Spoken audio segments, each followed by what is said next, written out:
sa'yo'y sumasalangit ang aking nadarama. Sa tuwing kapiling ka, ang puso ko'y sumisigaw, kapag sa'yo'y sumasamba.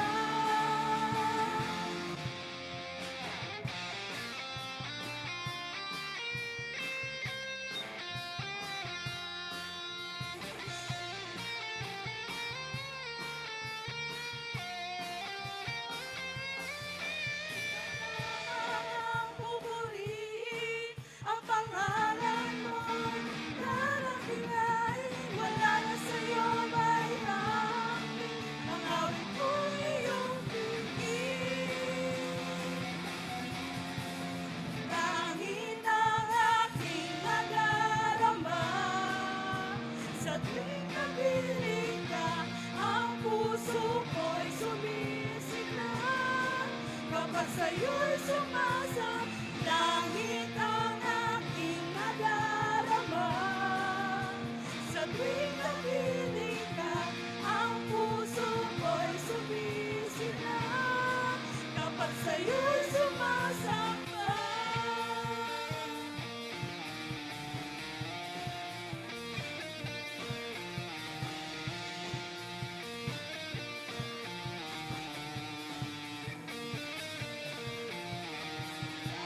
O Diyos, sa'yo aawit,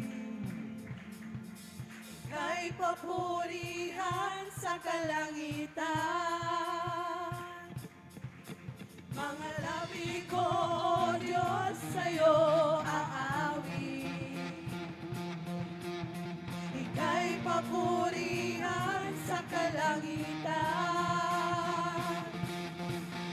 Aking kamay itataas ka, pangalan mo'y luwalhati, pagkat ikaw, O Diyos, ay dakila.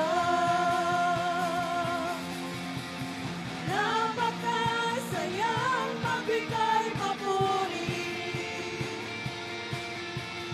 labis na galak nararamdaman. Pupurihin ka sa bawat tugtugan. Pupurihin ka sa bawat galaw. Itataas ang ngalan mo magpakailanman. Napakasayang magbigay papuri, labis na galak nararamdaman. Pupurihin ka sa bawat tugtugan.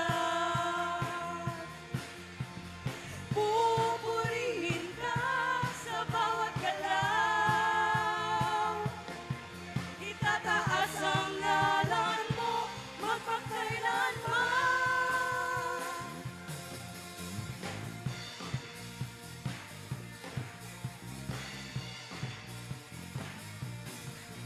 Sa taglay mo wakas, O Diyos, purihin ka. Isisigaw sa buong mundo, labis mong gawa. Puso ko ay tuwang-tuwa, kasiyahan ay umaapang. Katapatan mo, O Diyos, ay dakila. Napakasayang magbigay papuri, labis na galak nararamdaman. Pupurihin ka sa bawat tugtugan. Pupurihin ka sa bawat galaw. Itataas ang ngalan mo magpakailanman. Napakasayang magbigay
Ibinigay mo ang buhay mo, ika'y pinako doon sa krus.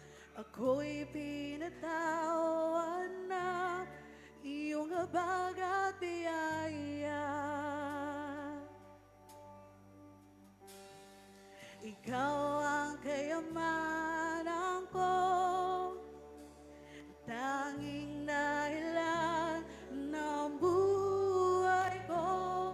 Sa Diyos na karapat-dapat, buhay ko'y aalay.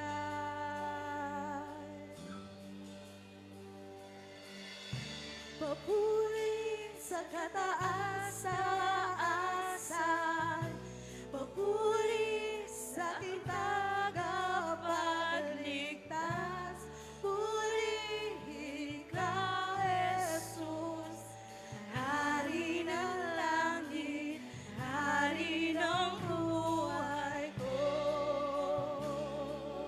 Ikaw ang Hari, Ikaw ang Hari. Ang pintuan ng puso ko'y iyong binuksan, dahil hawak mo ang susi sa walang hanggan. Ika'y namatay at nabuhay muli. Papuri sa kataas-taasan, papuri sa aking tagapagligtas. Purihin ka, Jesus, Hari ng langit, Hari ng buhay ko. Papuri sa kataas-taasan, papuri sa aking tagapagligtas. Purihin ka, Jesus, Hari ng langit, Hari ng buhay ko. Ikaw ang Hari, O Diyos, purihin ka. Tuwan ang puso ko'y iyong binuksan, dahil hawak mo ang susi sa walang hanggan. Pagkat ika'y namatay at nabuhay muli. Papuri sa kataas-taasan, papuri sa aking tagapagligtas. Purihin ka, Jesus, Hari ng langit, Hari ng buhay ko. Papuri sa kataas-taasan, papuri sa aking tagapagligtas. Purihin ka, Jesus, Hari ng langit, Hari ng buhay ko. Papuri sa kataas-taasan, papuri sa aking tagapagligtas. Purihin ka, Jesus, Hari ng langit, Hari ng buhay ko.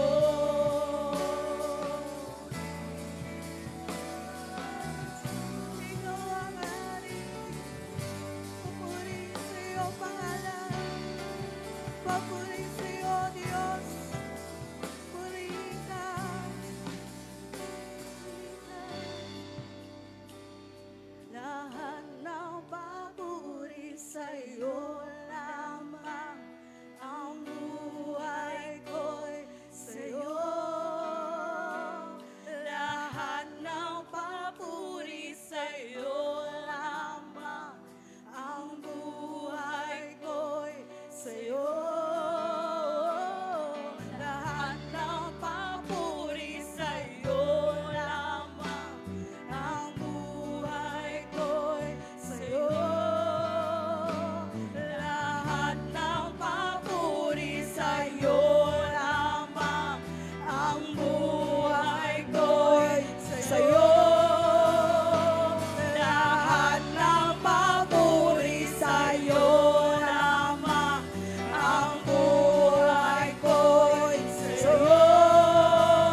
saluhalati.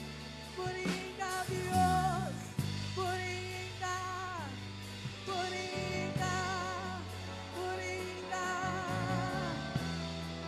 Purihin ka. Ang iyong tinig ay luluhod sa iyo, itataas ang ngalan mo.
sa lahat ng panahon. Diyos ka sa amin, sa lahat ng oras. Nariyan para sa amin, Panginoong Jesus, purihin ka. Dakilain ka sa buhay ko. Sabay-sabay natin gawin, di nagbabago. Di nagbabago, Diyos ka sa amin, tanging sandigan, nariyan para sa amin, Panginoong Jesus, maghari ka, magliwanag ka sa buhay ko. Sabay, di nagbabago. Di nagbabago, Diyos ka sa amin, tanging sandigan, nariyan para sa amin, Panginoong Jesus, maghari ka, maliwanag ka sa buhay ko. Maliwanag ka, O Diyos, maliwanag ka sa buhay ko. Maliwanag ka sa buhay ko. Aming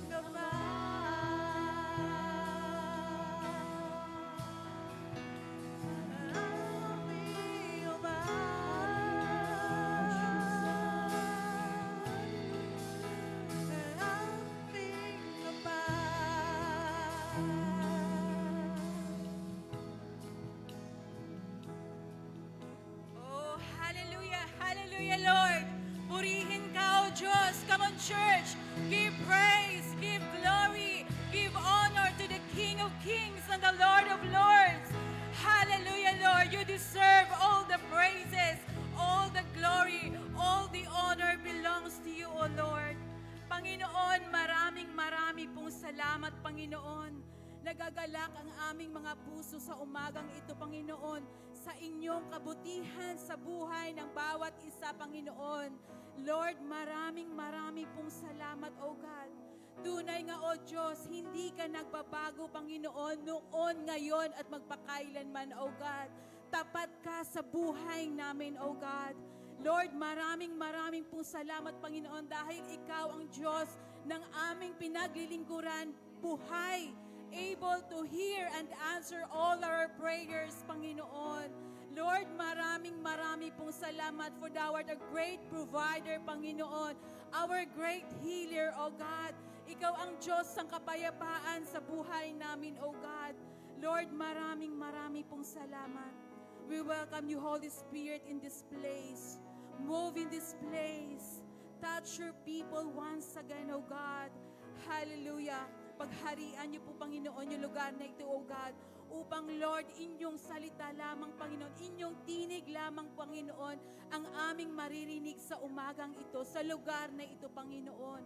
Lord, maraming pong salamat, O God.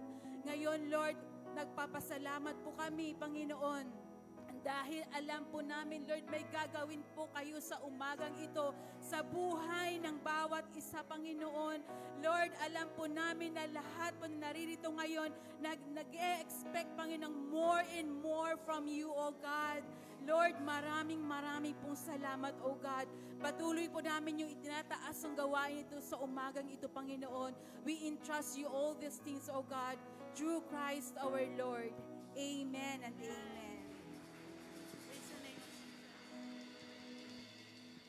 Amen. So before you take your seats, pwede po ba natin sabihin sa ating mga katabi, I'm so blessed to see you today.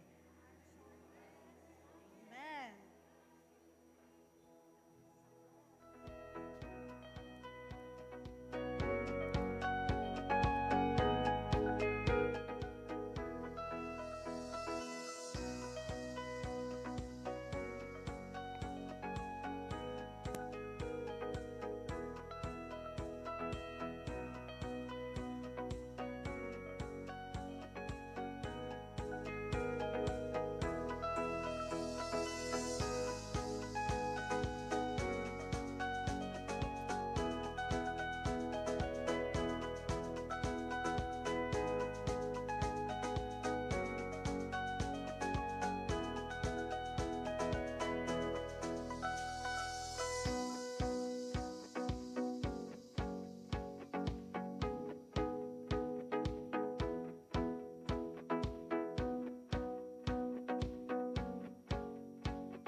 Good morning, church.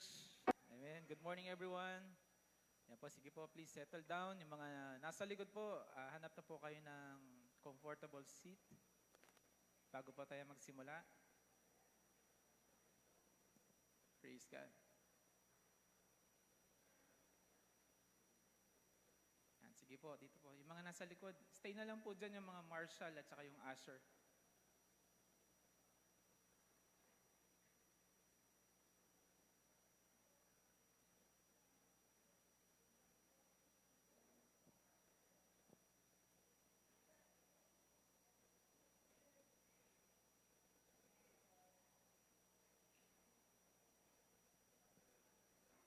Praise God. Muli, good morning po sa bawat isa. Are you excited today to be in the church? Amen? So bakit kayo excited? Dahil gusto niyo bang makita yung bawat isa? Or, siyempre isa na po yun, no? At saka gusto nating makarinig ng salita ng ating Panginoon. So every time din po na pupunta po tayo sa church, so we have an expectant heart. Dapat nag-expect tayo sa Panginoon. At naniniwala po ako na may gagawin po ngayong umaga yung Panginoon. So ang ating pong buting pastor, si Bishop Jojo, si Pastor Romnick, I think kasama po siya, at saka si Pastor Jim ay nasa Tanza po sila, Dunamis Tanza. And mamayang hapon nasa Dunamis Maragondon po sila. Kaya po hindi niyo po sila makita today. Sasama niyo po sila sa panalangin na maging matagumpay po ang gagawin ng Panginoon sa iglesia na yan. Amen? Hallelujah! So ngayon po ay April 27 and at 27 po. 27. 27. Ayan, may hangover pa last week.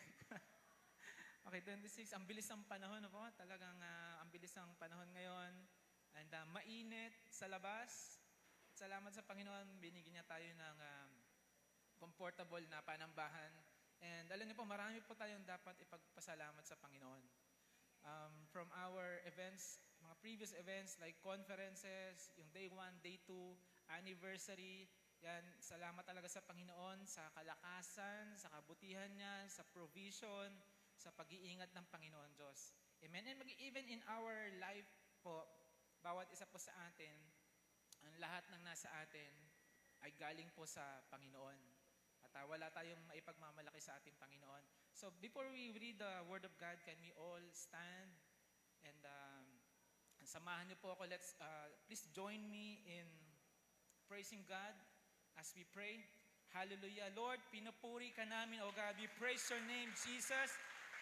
We glorify your name, O God. Maraming pong salamat, Panginoon Diyos. Lord, we thank you, O God, for your love, for your mercy, for your grace, Lord. And Lord, because of that, Lord, we are able, O Lord God, to stand before your presence, Lord God. Kahit kami, Panginoon Diyos, ay mga pinatawad nilang Panginoon Diyos, even though, Lord God, we are not worthy, O God, we are not sinner, but still, Lord God, pinatawad nyo kami, minahal nyo kami, Panginoon Diyos. Ang lahat ng nasa amin, Panginoon, ang aming lakas, ang aming mga hanap buhay, ability, ang aming mga buhay, Panginoon Diyos.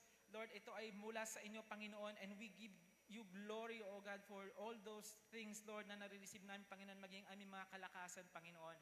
Father, right now, O God, we invite your Holy Spirit, Lord God, to minister unto us, to each and every one of us, O Lord God, maging sa mga nahaabot ng mensaheng ito, ng tinig na ito, O God, sa online streaming, Panginoon Diyos, maging Panginoon, we cast and we rebuke all the works of the devil sa bawat buhay ng bawat isa. In the mighty name of Jesus, be gone. We rebuke you. Get out in the name of Jesus. In the name of Jesus. Ang mga may sakit karamdaman, O God, ay iyong pagagalangin. Ang mga, Panginoon Diyos, nalulungkot, ay iyong pasisiyahin, Panginoon Diyos. Ang mga may problema, Panginoon Diyos, sa kanilang mental na kaisipan, ay iyong pong bibigyan ng kapayapaan. Hallelujah. Ang iyong mga nangangailangan ng mga pananalapi, O God, ay iyong pagyayamanin, Lord, sa pangalan ni Jesus. Father, we thank you, Lord God. And as we receive your word, O God, we pray, O God, to open our spiritual senses, Panginoon, nang makita po namin all those spiritual things, Lord God, na inilalaan niyo po, Panginoon, na ituturo niyo po sa amin. Be our teacher, our preacher this morning. In Jesus Christ, mighty name we pray. Amen and amen. Hallelujah. Praise God. Praise the Lord. Glory to God. So, ngayon po ay, kung meron po kayong, if you have your Bible with you, please join me in reading Ephesians chapter 1, verse 3. So I'll be jumping from one verse to another.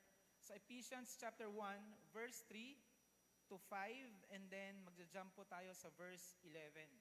Okay? So if you don't have your Bible with you, so you can also join us in reading in our screen. Makikita niyo po dyan.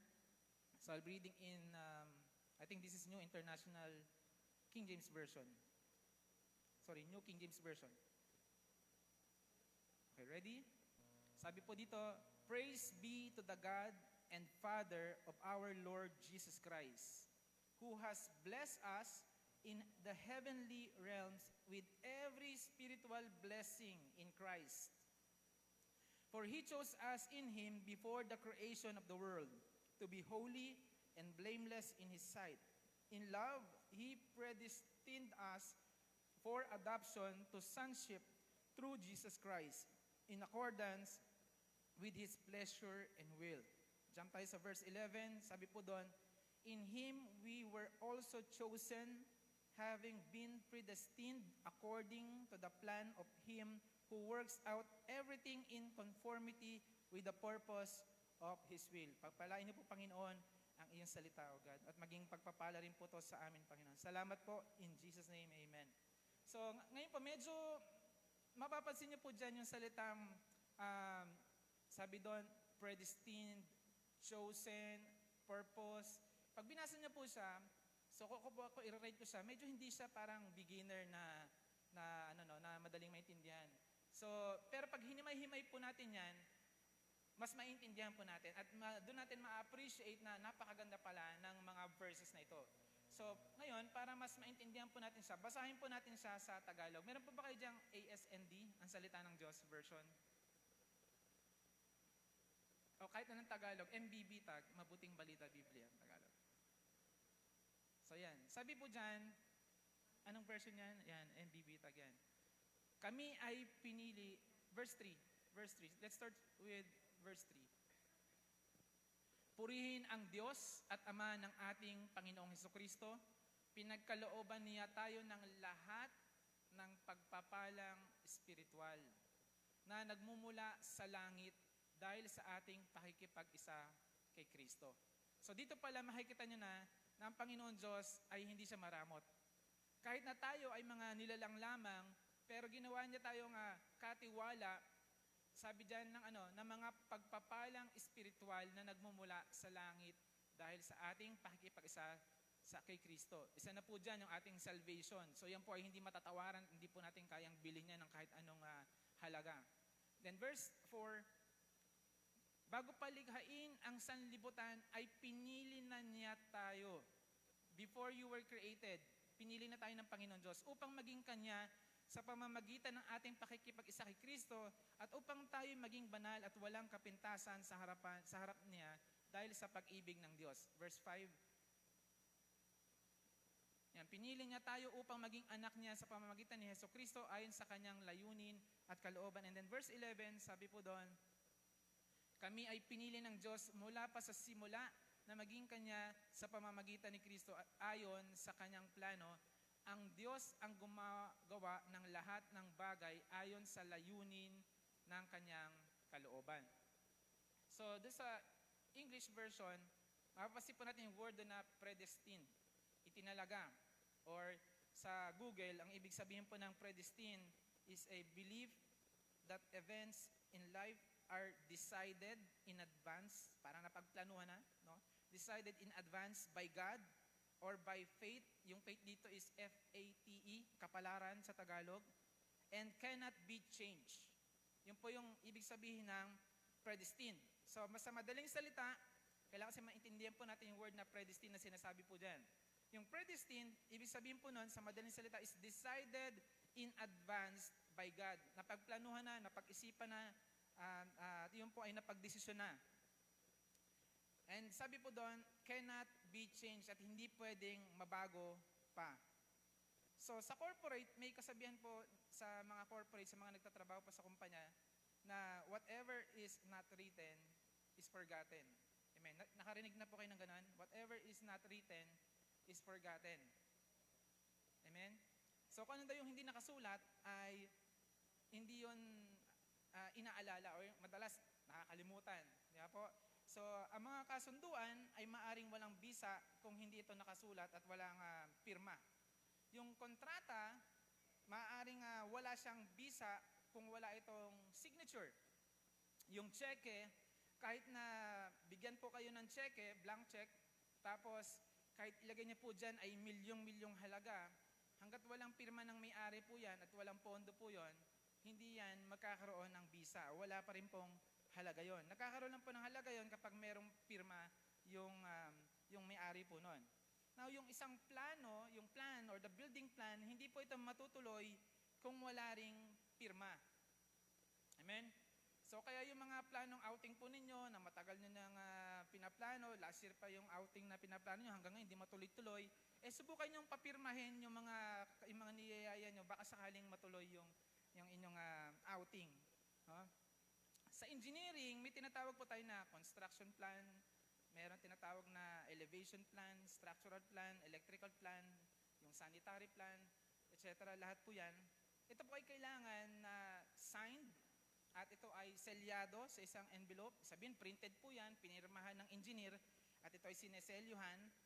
At yun po ay nakasalalay po doon ang kredibilidad ng isang engineer, the credibility of the engineer. Now, sa usaping legal, ang mga legal documents, and I know lahat po kayo, meron na po dito like birth certificate, contracts, affidavit, yung mga agreements, yung mga wedding contracts, yung mga yan, ito ay kailangan merong signature. At tinatatakan din po yan, may sealed po yan. Pirmado yan ng lawyer or someone na meron pong authorized or authority at yung kredibilidad ng tao na yon is at stake. Alang-alang po yung kredibilidad ng abogado o ng pumirma po doon. Now, yung sa medical aspect naman, may tinatawag tayong medical certificate, fit to work na certificate or clearance, yung mga reseta, ay kailangan may pirma ng doktor. Kasi kung walang pirma ng doktor, yan po ay wala ring visa. Hindi tatanggapin sa kumpanya, hindi tatanggapin posible sa mga butika, at yung kredibilidad ng doktor ay nakasalalay doon sa kanyang pirma. Kasi pag nagkamali ng reseta sa inyo yung doktor at pirmado niya yun, pwede siyang mawalan ng lisensya or pwede siyang masuspinde. Now, ito pong Bible na hinahawakan po natin, ito po ay signed and sealed ng ating Panginoon Diyos. Hindi po ito basta isang libro lang na sinulat ng isang tao at pagkatapos nun ay binigay na lang sa tao para basahin. Hindi ito isang ordinaryong libro. Ito ay contract. Ito ay covenant ng Diyos para sa'yo, para sa tao. This is God's covenant for you, for me, and for all of us. Amen? Dito nakasaad yung layunin ng Diyos para sa iyo, para sa akin, para sa ating lahat. Now, kung itong Bible na to ay isang kontrata, kung itong Bible ay isang tipan, isang covenant, kung dito nakasaad ang mga purpose ni God, ang layunin ng Panginoon Diyos para sa iyo, hindi ka ba nasasabik malaman kung anong nakasulat sa Bible? Amen? Hindi ka ba na-excite or na-curious? Ano kaya ang nakalagay sa kontrata na yon? Ano kaya ang nakasulat sa covenant na to? Ano kaya ang nakalagay? Ano kaya ang layunin ng Diyos para sa aking buhay? Amen?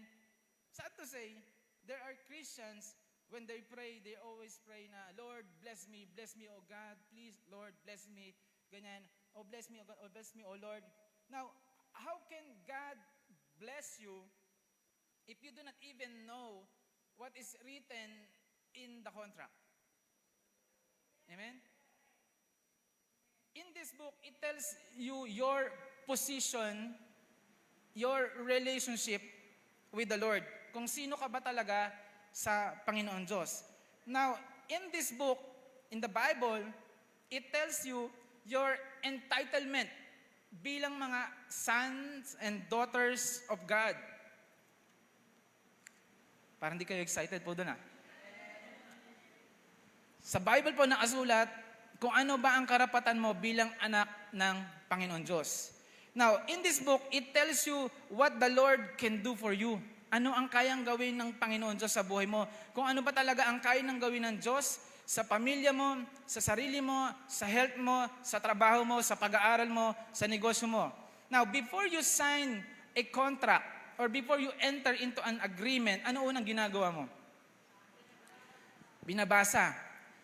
Ano pa? Binabasa natin, you read it, you analyze it, you try to understand what is written in it, you try to internalize it. Ano kaya mangyari kapag ito ay na-breach yung contract, kapag terminate yung contract, you try to internalize it, di ba? Because your future is at stake in the contract. Di ba po?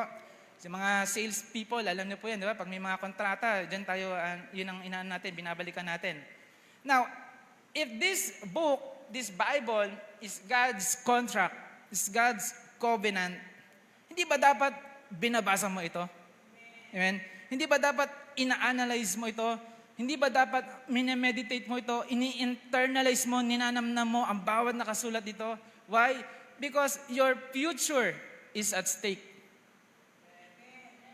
Okay, I think hindi niyo masyado nakuha yun. Bigyan ko kayo ng question. What make you think na ang born again Christian ang tamang religion sa buong mundo? Bakit yung iba? Ba't hindi ba pwedeng ibang religion? What make you 100% sure na yung pinasukan mong paniniwala, belief, ay ang 100% sure na magdadala sa'yo sa langit? So you will know the answer if you read this book. Amen? So kung yung future mo is at stake, ang future na pinag-uusapan po natin dito, hindi yung about earthly future. Ang pinag-uusapan po natin dito is about your eternal future, our eternal future. Na kapag namatay ka at humarap ka sa judgment ng ating Panginoon Diyos, saan ka mapupunta? Sa langit or you spend eternity in hell? That's why itong kontrata na to, this is very important for us, sa bawat isa po sa atin. Now, meditate God's word day and night. Sabi nga po sa Joshua chapter 1 verse 8, this book of the law shall not depart from your mouth, but you shall meditate it day and night, that you may observe to do according to all that is written in it, for then you will make your way prosperous and you will have good success. So mga kapatid, baka malaglag po tayo sa kinaupuan natin. Marami pong Christian ang gusto maging blessed, gusto maging prosperous, gusto maging successful. Yung nakalagay po dyan sa baba, di ba? Then make your ways prosperous and you will have good success. Maraming pong gusto niyan, pero tamad magbasa ng Bible.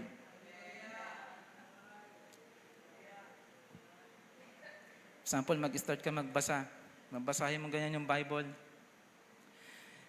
In the beginning, Genesis chapter 1 verse 1, in the beginning God created the heavens and the earth. Now the earth was formless and empty, darkness was over. No? Talaga naging darkness kasi nakapikit na yung mata. Nakatulog na. O kaya naman, natapos mo na yung Genesis. Buong book ng Genesis. And then, umabot ka na hanggang 2 Kings. So ilang books yun? 12 books. Sabi mo, accomplishment, milestone, personal achievement. Nakatapos ako ng 12 books sa Bible. Ang sarap pala magbasa ng Biblia, no? Achievement, unlock. And then next, dumating ka na ngayon dun sa 1 Chronicles. And then sabi dun sa 1 Chronicles chapter 1, nang binabasa mo na yung Chronicles chapter 1, ang mga lahi mula kay Adan hanggang sa mga anak ni Noah. Ang lahi ni Adan ay sina Seth, Enos, Kenan, Mahalel, Jared, Enoch, Methuselah, Lamech, Noe. Ang mga anak na lalaki ni Noe ay sina Sem, Ham, Japet. And then ang lahi ni Japet, ang mga anak na lalaki ni Japet ay sina Gomer, Magog, Maday, Jaban, Tubal, Meshach. And then pagdating po doon sa verse 8, nakalagay doon ang lahi ni Ham. And then meron pa palang ibang mga pangalan. Meron pa yung mga pangalan na parang akala mo, mga tongue twister na pangalan. Ang daming mga pangalan nito. Tapos pagtingin mo sa ibaba, hindi lang pala lahi ni Japet, ni Ham. Nandun din yung lahi ni Shem, ni Abraham, ni Esau. Iba't ibang listahan ng mga lahi. Chapter 1 pa lang yun. No? Pag binasa niyo po yung 1 Chronicles, chapter 1 hanggang chapter 9 yun. Listahan ng mga pangalan. Ang tanong, magpapatuloy ka pa ba sa pagbasa ng salita ng Panginoon? Pero may tanong po, sa tanong.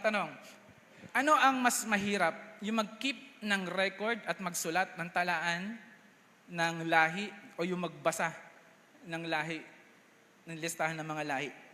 So hindi po ito basta sinulat lang, ito ay record ng saling lahi. Wala pa pong wala pa pong PSO during that time. Pero bakit para saan to? Ito ay katibayan na kung saan, na pinapakita po doon na ang Bible ay totoo. At kahit ikumpara mo po siya, yung saling lahi na to sa record ng mga history book, align po siya. Mag-a-align po yan. At pinapakita po doon na talaga si ating Panginoon Kristo ay talagang totoo. Now, going back, how much time do you spend in reading and imitating God's Word? Gana po yung time na minemeditate natin or we spend in meditating God's Word. Now, sadly, we spend more time, this is the sad truth, we spend more time in other things. Diba? In social media, in YouTube, in Netflix, in our gadgets like cellphone or tablet. So randomly scrolling, looking for something that somehow would satisfy you. Pero none of these things can satisfy or can give you satisfaction. But instead, yung ginagawa po natin yan, it steals your time. It steals your attention to the Holy Spirit. Nabablock nito yung ating attention sa banal na Espiritu Santo. It makes you away from God and makes you closer to sin. I-observe niyo po yung sarili niyo. If you are scrolling your cellphone 10 p.m. onwards, bago ka matulog, scroll ka muna, mas madalas nagiging malapit ka sa kasalanan. Mga kabataan, lalo na. The more time na nag-spend ka sa iyong computer, the more time na nag-spend ka sa iyong cellphone or tablet, the more time na napapalapit ka sa pagkakasala. Amen? Now back to our text. Ephesians chapter 1, verse 11. Sabi po doon, in Him we are also chosen, having been predestined according to the plan of Him who works out everything in conformity with the purpose of His will. Chosen, ibig sabihin po niyan, yung entitlement to God's abundant blessings. Yung predestined, ibig sabihin niyan, you are destined to be blessed. Yung purpose, ibig sabihin po niyan, is according to God's will. Now, ang topic po natin for today is walking in a predestined life. Walking in a predestined life. Paglakad sa nakatalaga o nakaplano ng buhay. Now, sabi po sa yung ano po nun, yung una, first part, so meron po akong bibigay sa inyo na 3 points, 3 points lang about walking in a predestined life. So number 1 is to read and meditate God's Word. So actually this is basic, pero tingnan po natin kung ano ang ituturo sa atin ng Banal na Espiritu Santo. So number 1 is you read and meditate God's Word. So, maaari po bang mag-amen yung lahat ng nagbabasa at nagme-meditate ng salita ng Panginoon Diyos every day? Amen. So, mga 60% yung nagbabasa. So, I'll give you a story. So, one time, napabili ako nainganyo ako doon sa isang palabas na kung saan nagbebenta sila ng mga, ang tawag doon, yung cookware set, yung mga non-stick. Yan, mga non-stick na pan. And then, pinapakita doon talaga na lahat ng kahit anong ilagay nila doon, itlog, yung mga meat, hindi talaga dumidikit. So, bumili ako. Then, pagkadating sa bahay, ang ginawa ko agad, binuksan ko yung box, hindi ko binasa yung manual, and then, pinainitan ko, nilagyan ko ng itlog. Alam niyo po kung ano nangyari? Dumikit yung itlog. So, na-disappoint ako doon, I was disappointed, and akala ko, nabudol ako, akala ko na-scam ako, palabas lang sa TV, hindi pala totoo. Kasi dumikit siya eh. Ang sinasabi nila, titanium coated ito, non-stick talaga ito, pero cheaper siya sa ibang, compared to other brand. So, I felt disappointed. And then, meron palang manual doon sa box. So, binasa ko yung manual, and then, nakalagay doon sa manual is maglagay ka ng, pag una mo pa lang siyang gagamitin, maglagay ka ng konting langis or konting cooking oil. Maglagay ka ng cooking oil. And then after doing that instruction, totoo nga, hindi siya dumidikit at masarap siyang gamitin. Now, yung story na nakuha ko po doon, na makukuha po natin doon sa cookware set na yon, if you do not read the Word of God, which is actually our life's manual, you will end up in disappointed in life. Madidisappointed ka sa buhay. Anxiety will attack you, depression will eat you, you will worry about life and future.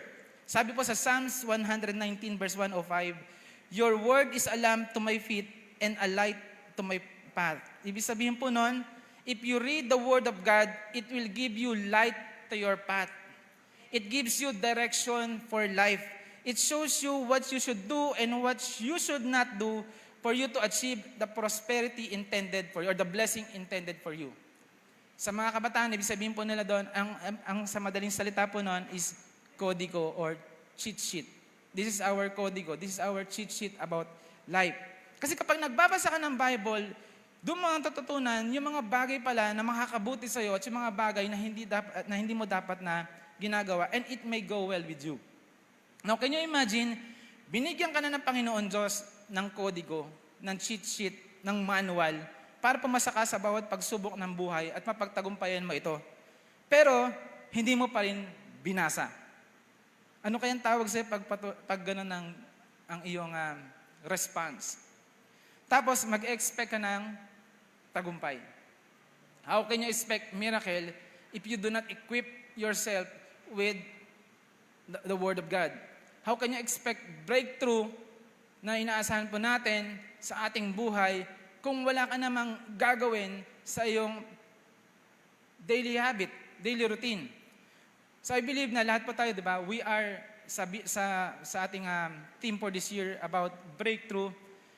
Meron po sa ating individually, bawat isa po sa atin, we have a desire na magkaroon ng breakthrough sa iba't ibang aspeto ng ating buhay. Amen? Posibleng breakthrough sa iyong relationship, posibleng breakthrough sa iyong finances, posibleng breakthrough sa iyong education, posibleng breakthrough sa iyong ministry. Pero ang tanong, ano yung dapat mong unang gawin para marating mo yung breakthrough na yon? You should do something. Meron kang dapat gawin. Ang isang pong paraan doon is basahin mo ang salita ng Panginoon Diyos. Every day, daily. Basahin niyo po yun. So, I'll give another story. So, sino po sa inyo dito na hindi mahilig magbasa ng manual kapag may bagong gadget? May bagong cellphone, may bagong gadget. So, every time na ako, I am guilty of that. No? Every time I buy a new cellphone, no, a new gadget, I don't read manuals. No? Kasi Jedy, yung time na bumili kami ng drone, every time na mababagsak ko yun, napapagano si Jedy. Kasi hindi ako nagbabasa ng manual. So ang ginagawa ko, pinapaandar ko na lang siya, ginagamit ko na lang siya, at kapag nagkaroon ng problema, anong nangyari, doon lang ako pumupunta sa pagbabasa ng manual. Bakit? Nakakatamad kasi. Ang liliit ng sulat eh. Diba? Tapos ang haba-haba ng manuals, ang dami mong pang babasahin. So kapag nagkakaroon ng problema, then that's the time I am forced to go back to the box and then open the manual, read it, pag nagka-problema na. So sa buhay natin, minsan tinatamad po tayo magbasa ng Bible. Amen? Every time na nagsisimula kang magbasa, parang bumibigat yung eyelid mo. No, parang may nakasabit. At pilit na sumasarado ang iyong mga mata. Yung tipong may insomnia ka, hindi ka makatulog, pero nagbabasa ka ng Bible, hindi ka pa nakakaisang chapter, tulog ka na. Diba? It's a miracle. Amen? Tingnan niyo po yung katabi niyo kung gising pa.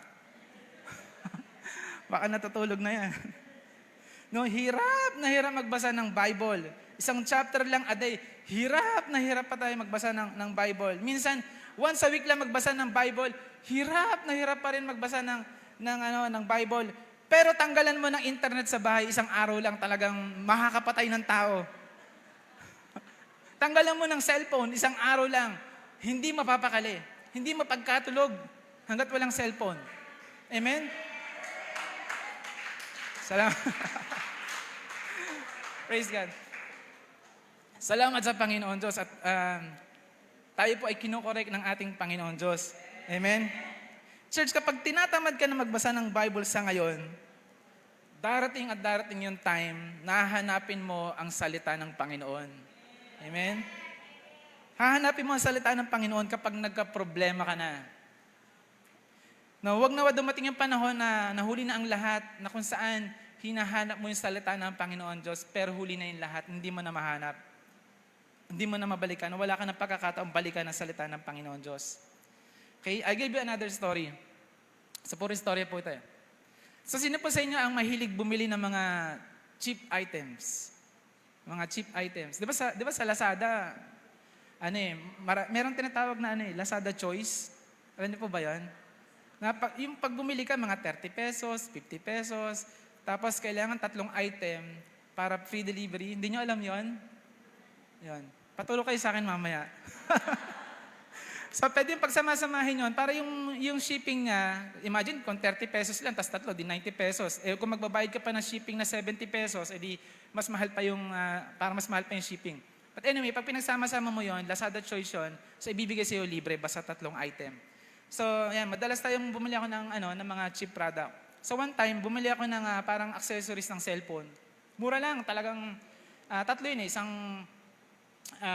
pero magkakahiwalay na na order. So, mumurahing accessories ng cellphone, isang flashlight, at saka bottle sprayer. Lahat yun mura lang, wala pang 50 pesos ang bawat isa. Or wala pang 100 pesos. Pero, yun nga, karamihan po doon ay talagang super cheap na product. So, nakaka-relate po ba kayo? Tapos, upon receive, upon delivery, syempre, binuksan ko siya, yung accessories na binili ko, and then, tinaray kong i-assemble agad ito doon sa aking cellphone, nilagay ko po siya. Akalain mong nabasag agad. No? Naputol agad, tapos nasira siya agad. Yung flashlight naman, pag charge ko, puno na agad. Ayos Gumagana naman agad, maliwanag naman yung ilaw. Ang problema, mas matagal pang yung sindi ng kandila kaysa doon sa sindi ng flashlight.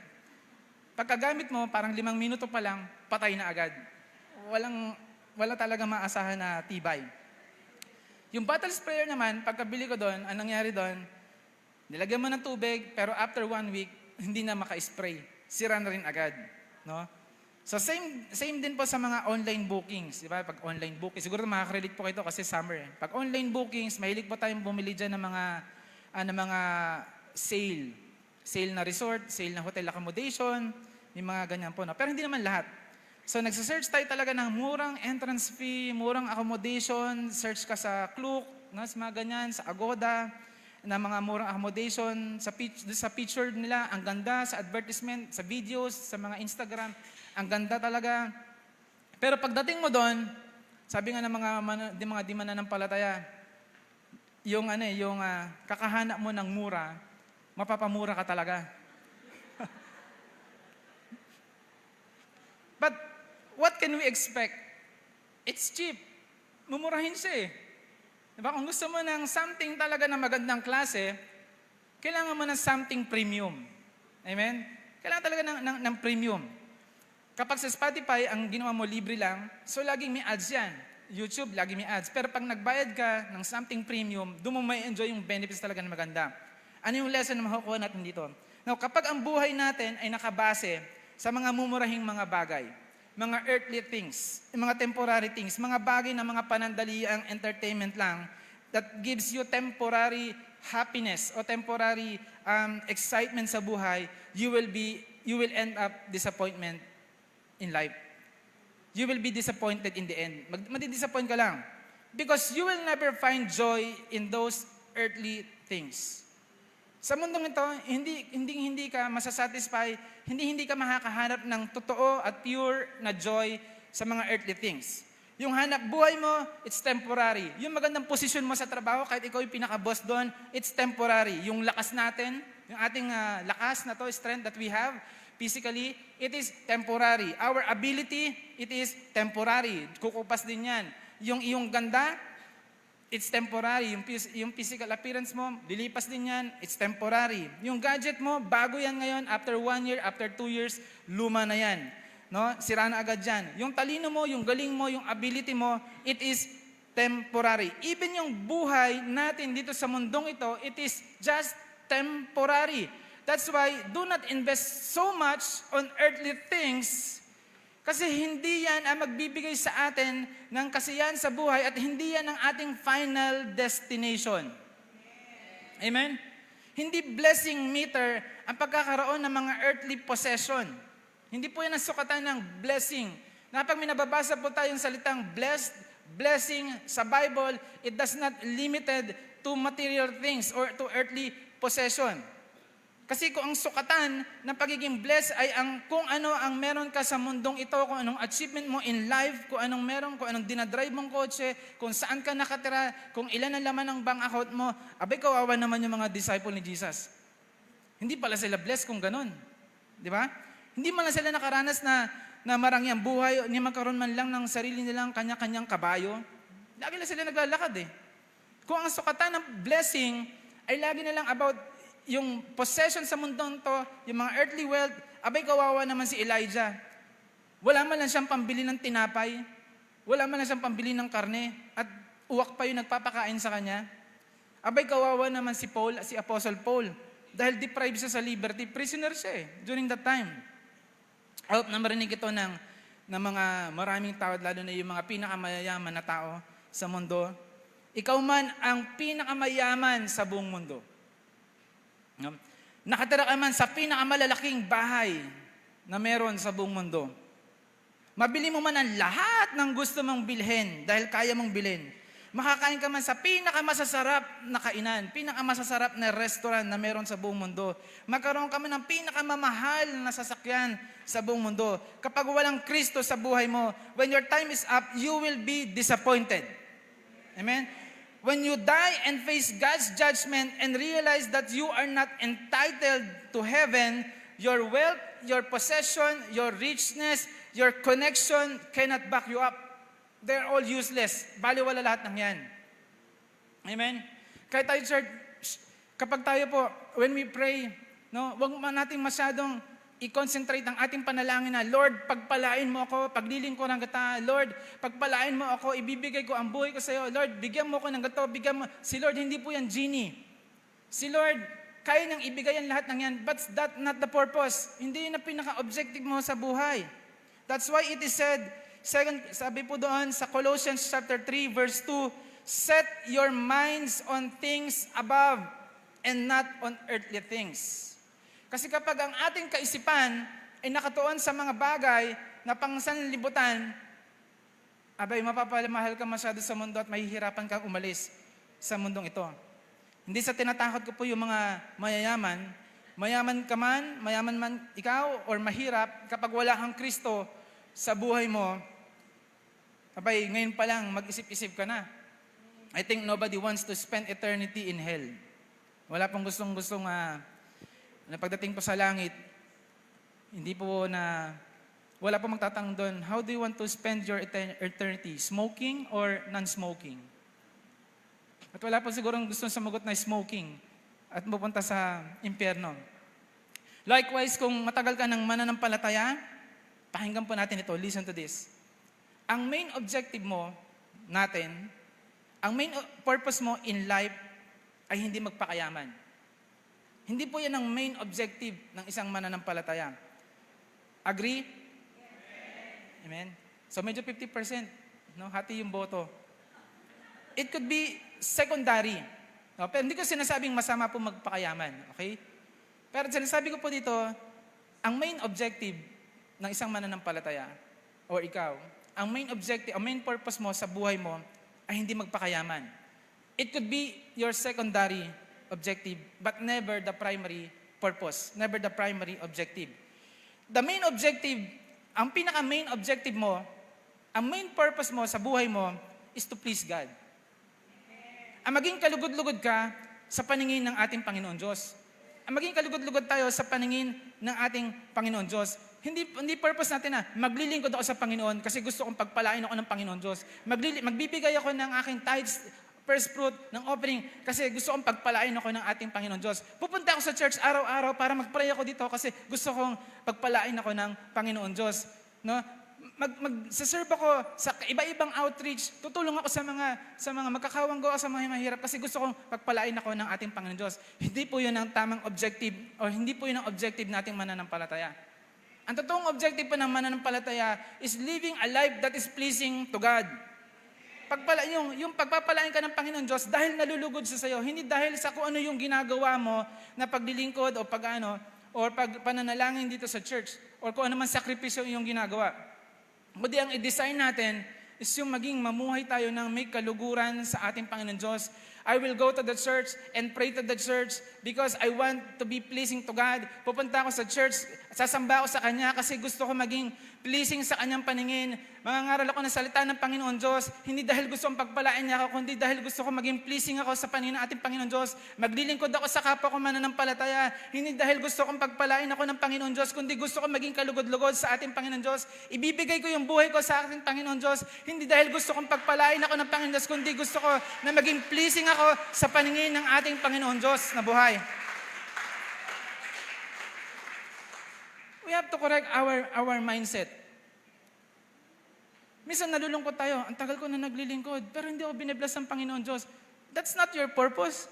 Hindi yun ang purpose. Ang tagal ko na naglilingkod, pero hanggang ngayon, hindi pa rin ako pinapagaling ng Panginoon Diyos.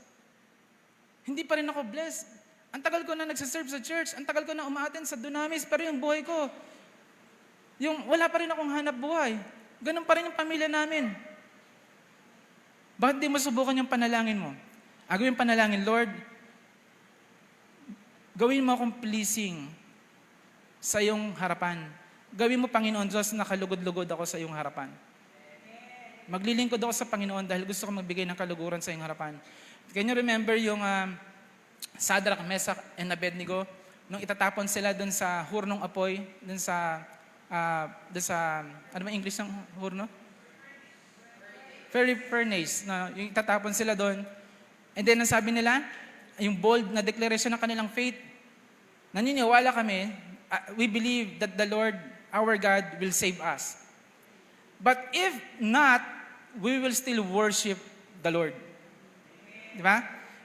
Iligtas man kami ng Panginoon Diyos, o hindi man kami iligtas ng Panginoon Diyos, sasambahin pa rin namin ang aming Panginoon Diyos.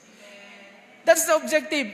Blessed ka man, sa tingin mo, materially dito sa mundong ito, or hindi, paglilingkuran mo ang Panginoon Diyos. Dinidinig man ng Panginoon Diyos ang panalangin mo o may konting delay, paglilingkuran mo ang Panginoon Diyos. Masaya man pumunta sa church o meron ka mang kabigatan na nararamdaman mo, paglilingkuran mo ang Panginoon Diyos. Kasi gusto mo maging pleasing sa paningin ng ating Panginoon Diyos. Amen? Desire to be pleasing in the sight of our God.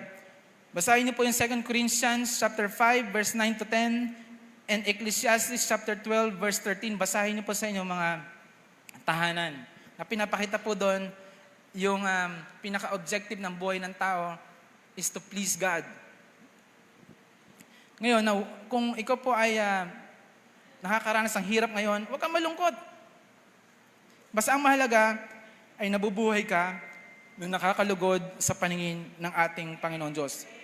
Malay mo, sa susunod na taon, sa mga ganito ring oras, nagtetestimony ka na ikaw naman ay pinagyaman ng ating Panginoon Diyos. Amen? Malay mo. Hindi natin alam. God can turn things around. Kapag ang buhay natin ay walang manual, walang salita ng Panginoon Diyos, madali itong mabasag. Madali itong sumuko. Madaling masira ang ating buhay. Kaya wag po natin ipagpapalit ang salita ng Panginoon Diyos sa mga cheap, sa mga mumurahing mga bagay. Ang Word of God is priceless. It is priceless. Okay, number 2, obey God's Word. Obey God's Word. In 1 Samuel chapter 5 verse 22, sabi po doon, very familiar verse, to obey is better than sacrifice. 1 Samuel chapter 15 verse 22. 15:22. To obey is better than sacrifice. Now, ito yung I think nagawa ko na ito some time ago, medyo matagal-tagal na. But I'll give you an illustration. So, pwede bang tumayo tayong lahat?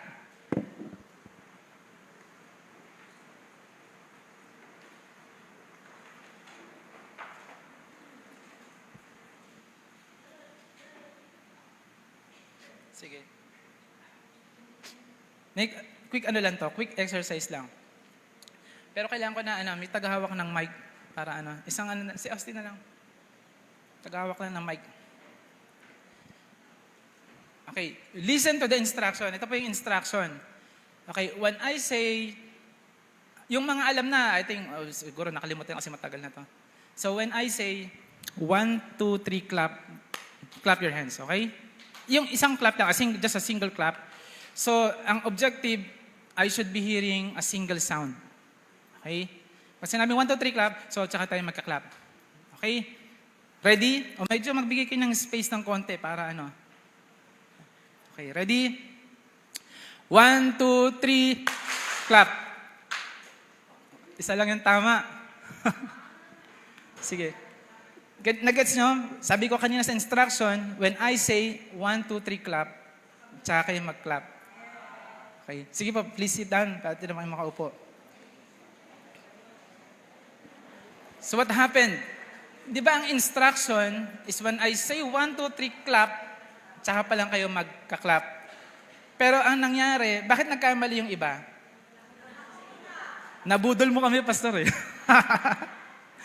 Kasi nag-clap ka eh. Ganun. Pero yung instruction, pag 1, 2, 3, clap, then tsaka pa lang magka-clap. So the reason kung bakit hindi nagkamali si Jemima is because she listened carefully and followed the instruction. I'm not sure kung meron pang iba dito na hindi ko nakita na nakasunod din. No? But most probably, you have heard the instruction and you followed the instruction. Okay? O church, listen carefully. Many people fall in the eye trap na tinatawag. Now, in the Old Testament, tong si Adam at saka si Eve. Di ba? Yung nakita ni Eve na maganda yung prutas, kinain niya to, and that's the result of the fall of the mankind. Now, si King David at saka si Bathsheba, nung makita ni King David na naliligo itong si Bathsheba, na-attract yung kanyang mata at doon na nangyari ang kanyang pagkakasala. Si King Saul, ganoon din nangyari. So nakita niya na mas mabuti na itong ikip itong mga hayop na to, itong mga lambs na to, yung mga wealth na to. So anong nangyari, hindi rin siya nagsunod doon sa instruction sa kanya. At ang nangyari po doon, nagkasala rin siya dahil sa kanyang mga nakita. Itong mga Israelites and the 12 spies, so ganun din. Dahil sa kanilang nakita, natakot sila. At ang nangyari doon, na-discourage sila, pati yung mga Israelites na iba ay na-discourage din. Kaya, nagkaroon din ng kaparusahan sa kanilang ginawa. Now, not everything you see, or not everything we see, is really good. Yung akala mo good, pero hindi pala good.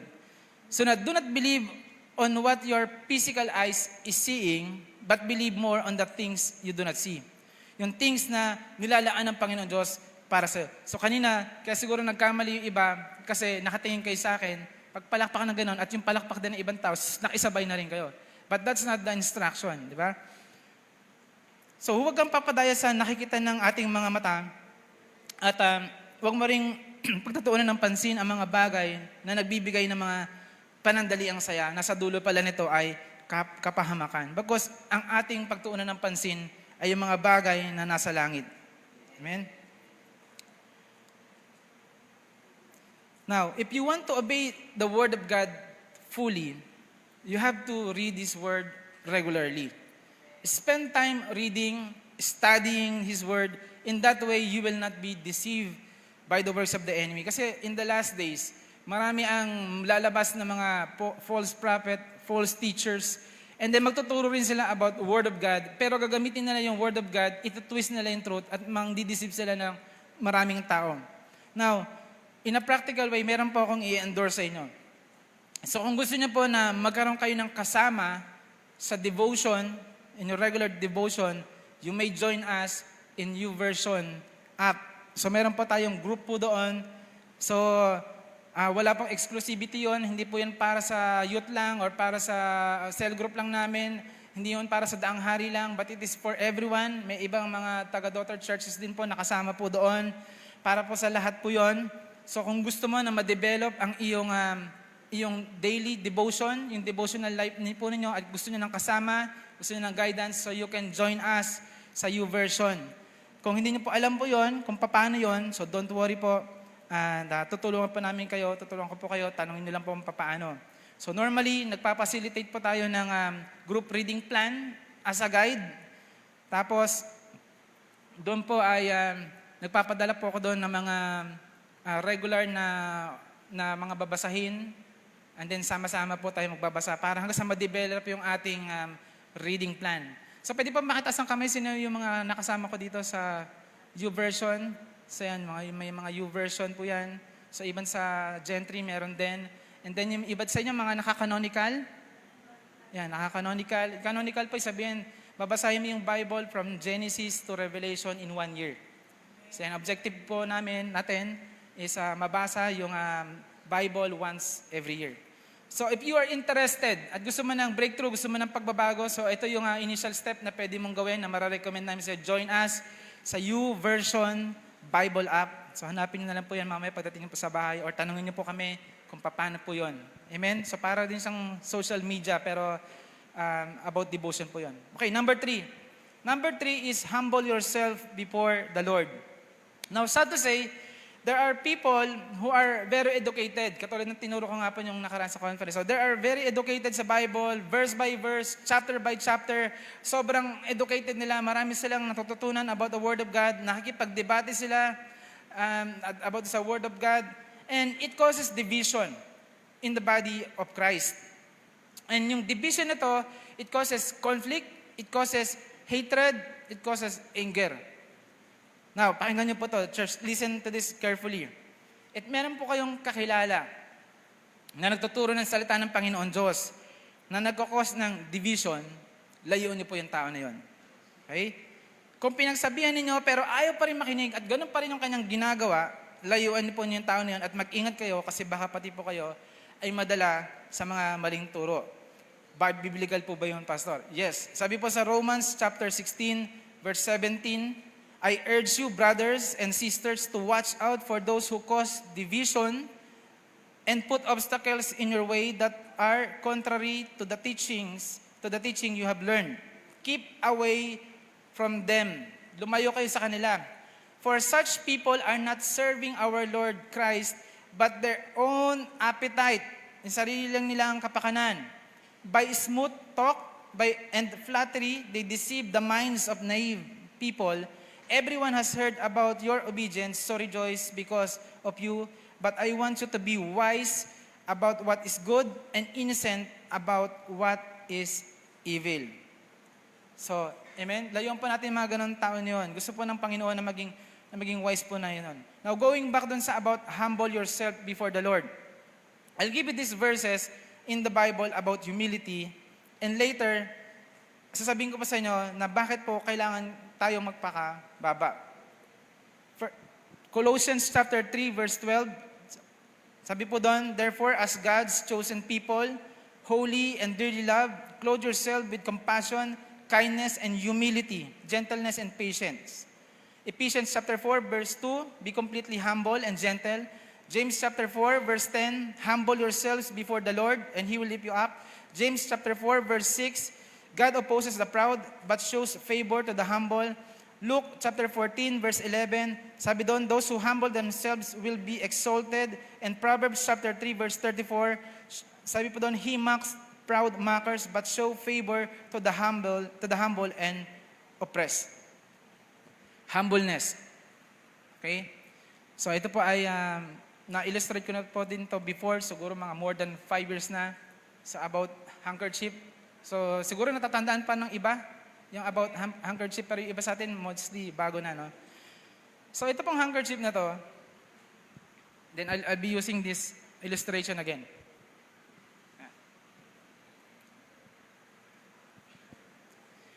Yung handkerchief po nito, yan, it represents you. Okay? Us, tayo.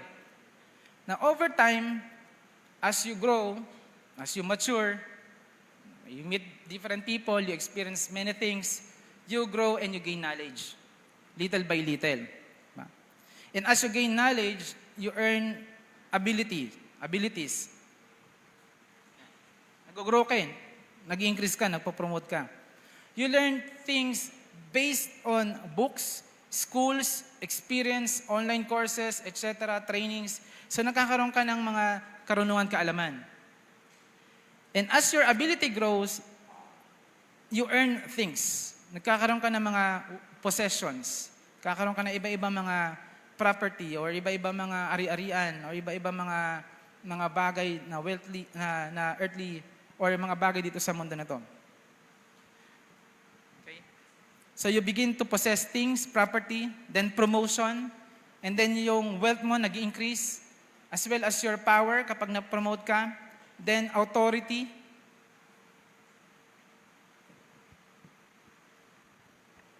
Okay? And then when you reach this stage, you will begin to see yourself greater than other people, na mas nakakahigit ka kaysa sa ibang tao. You see yourself better than other. Then pride get in. And you begin to become proud.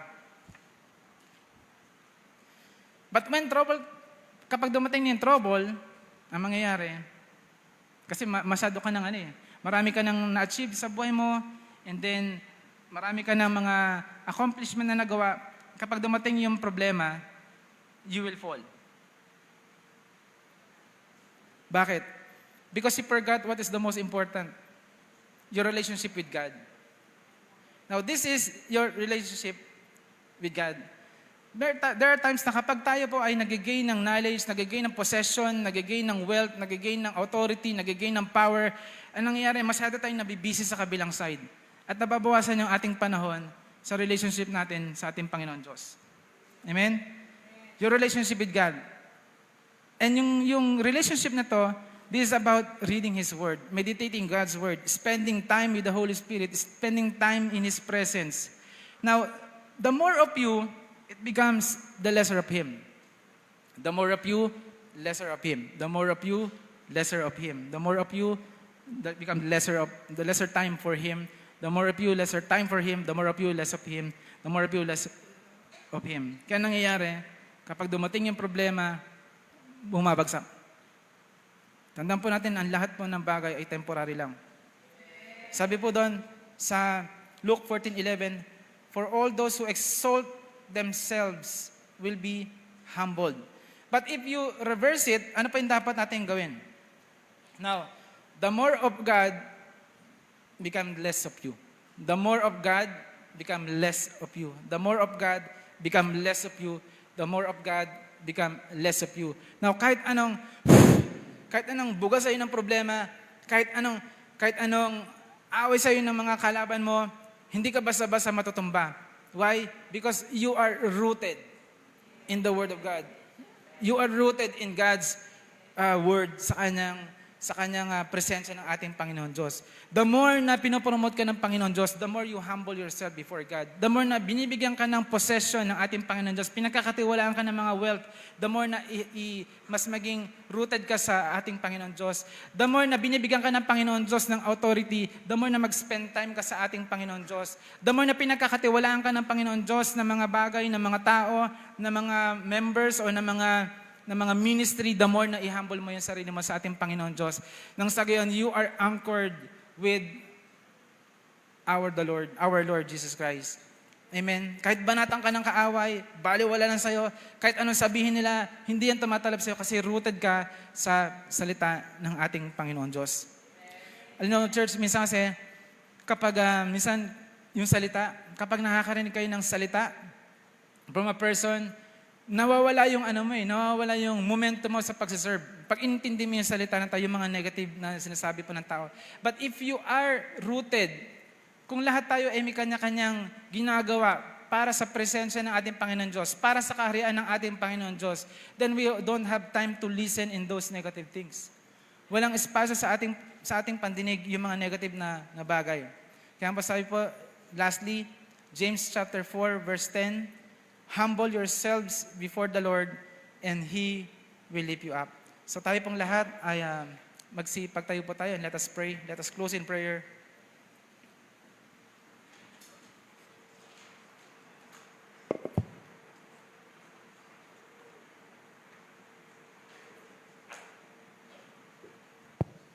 Hallelujah. Heavenly Father, O God, we thank you, Lord God, for the day, O Lord.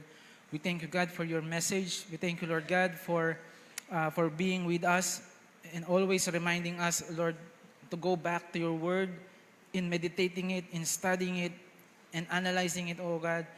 Lord, we pray, O God, to give us wisdom, O God, knowledge, Lord, and strength, Lord God, na kailangan po namin, Panginoon Diyos, at magkaroon kami, Panginoon Diyos, ng strong interest in studying your word, in knowing you, O God, in establishing our relationship with you. Panginoon Diyos, kami, Lord God, ay nagpapasalamat, Panginoon Diyos, for you are good. Lord God, you are great, Panginoon Diyos. Yung mga gawa niyo po sa aming buhay, O God, is immeasurable, Panginoon Diyos. And Lord, we ask for forgiveness din, Panginoon, for there are times, Lord God, na nagpa-fail kami, Lord God, in reading your word, in studying your word, in meditating, O God, in spending time with you and with your Holy Spirit, Panginoon Diyos. Lord, this year, Panginoon Diyos, as we enter into breakthrough, Panginoon, as we walk sa theme na to, Panginoon Diyos, na breakthrough, Panginoon Diyos, dalangin namin, Panginoon, na matutunan namin na saliksikin ang iyong mga salita, Panginoon Diyos. Matutunan namin, Panginoon, na mag-build kami, Panginoon Diyos, ng kanya-kanya namin mga family altar, Panginoon, sa kanya-kanya namin mga tahanan, Panginoon Diyos. Lord, we pray, O God, na magkaroon kami ng mas maraming time in spending with you, Panginoon Diyos, in devotion, rather than time, Panginoon Diyos, sa mga entertainment, O God, o sa mga ibang bagay, Panginoon Diyos, na less important, Panginoon, kaysa, Panginoon Diyos, sa pag-establish ng aming relationship sa iyo, Panginoon Diyos. Father, we thank you, O God, for your love. We thank you, Lord God, for your mercy and for your grace, Panginoon Diyos, na kahit, Panginoon, ay kami ay mga tao lamang, Panginoon, you still, Panginoon, entrusted to us the authority, the power, Panginoon, yung Holy Spirit, O God. Marami pong salamat, Lord, for the gift of salvation that we receive from you, O Lord God. Marami pong salamat, O God, for the healing, O God. We thank you, Lord God, for the breakthrough, Panginoon Diyos, and for hearing our prayers, Lord. Marami pong salamat, Panginoon.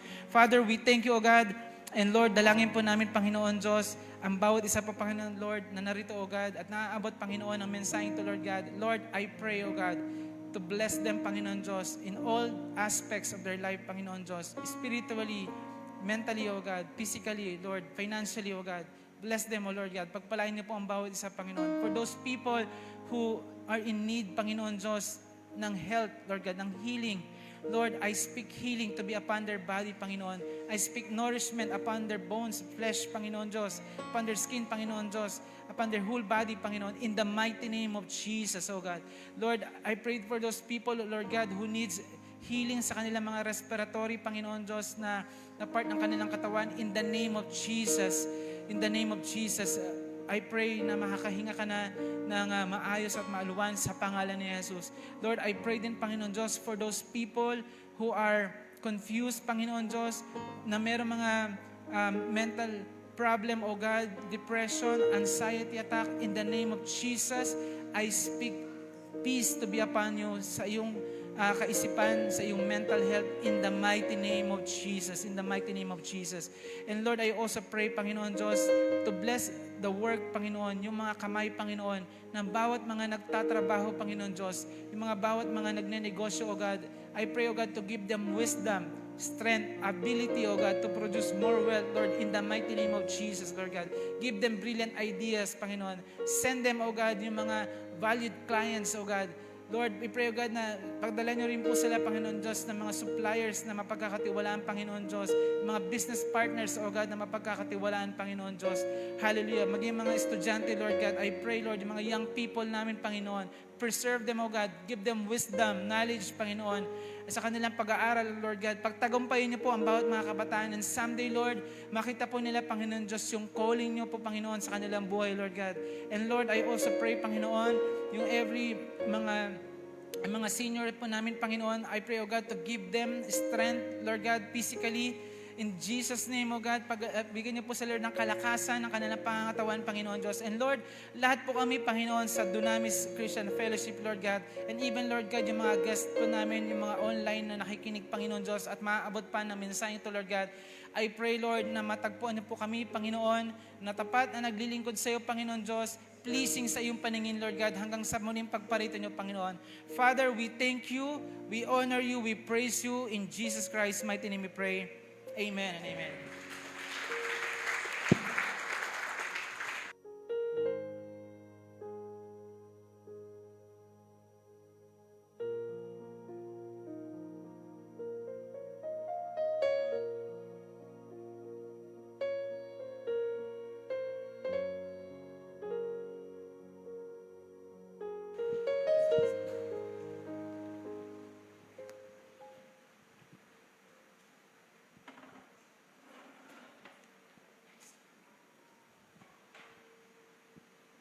Amen. So lahat po ba ay na-bless sa Word of God? Amen. So tayo po ay tumayong lahat. Taas po natin ang ating mga kaloob. In Acts 20:35 says, "It is more blessed to give than to receive." So Heavenly Father, accept our tithes and offering as a symbol of our love and respect to you, O Lord. You are a God who blesses, and you blesses our lives. Thank you, Father, for giving us financial blessing, O God. All praises to you, our provider and keeper. In Jesus' name we pray, amen.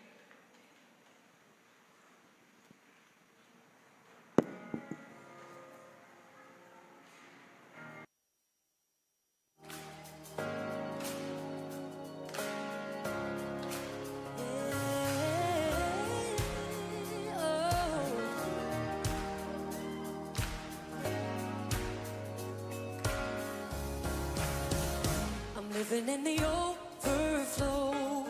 I'm covered by your love, moving with the Holy Ghost.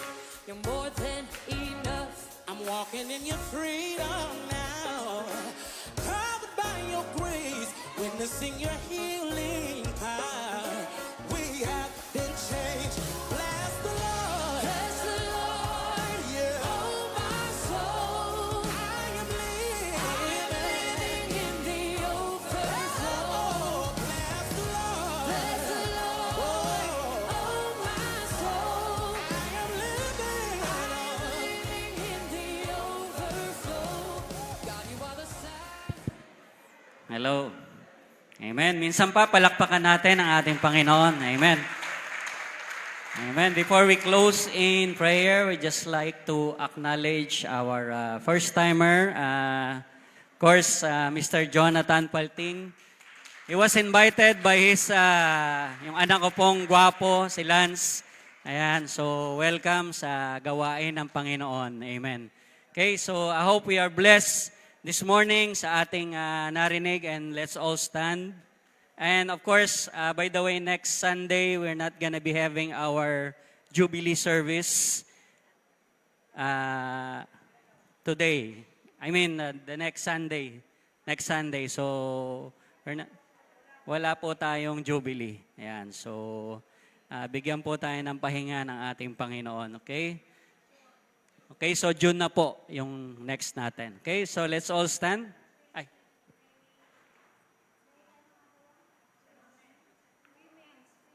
Women's po, this coming Saturday.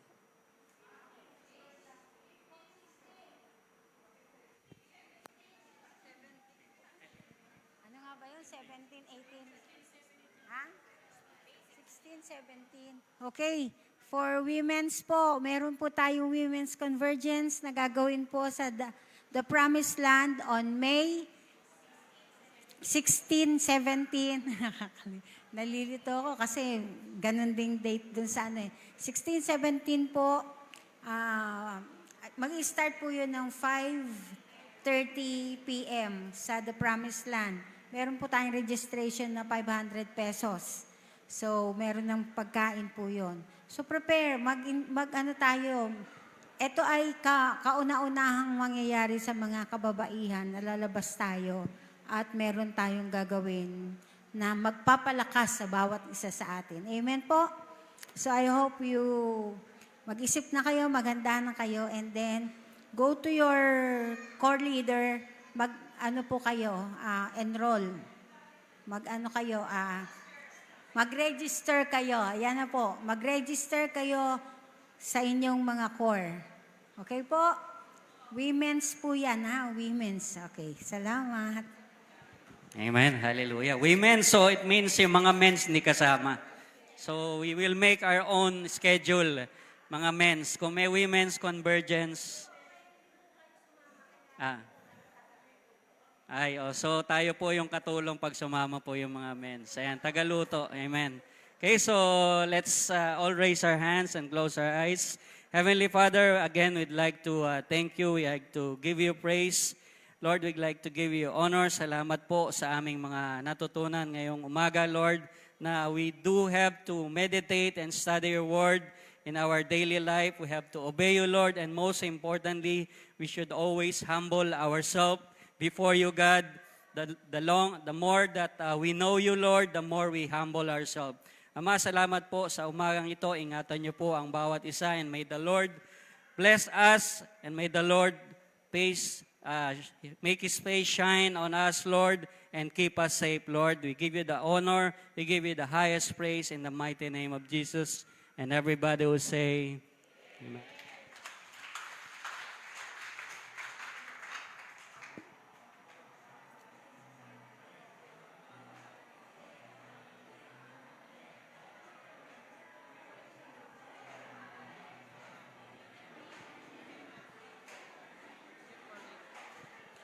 Levita Youth Corps Leaders, may meeting daw po tayo.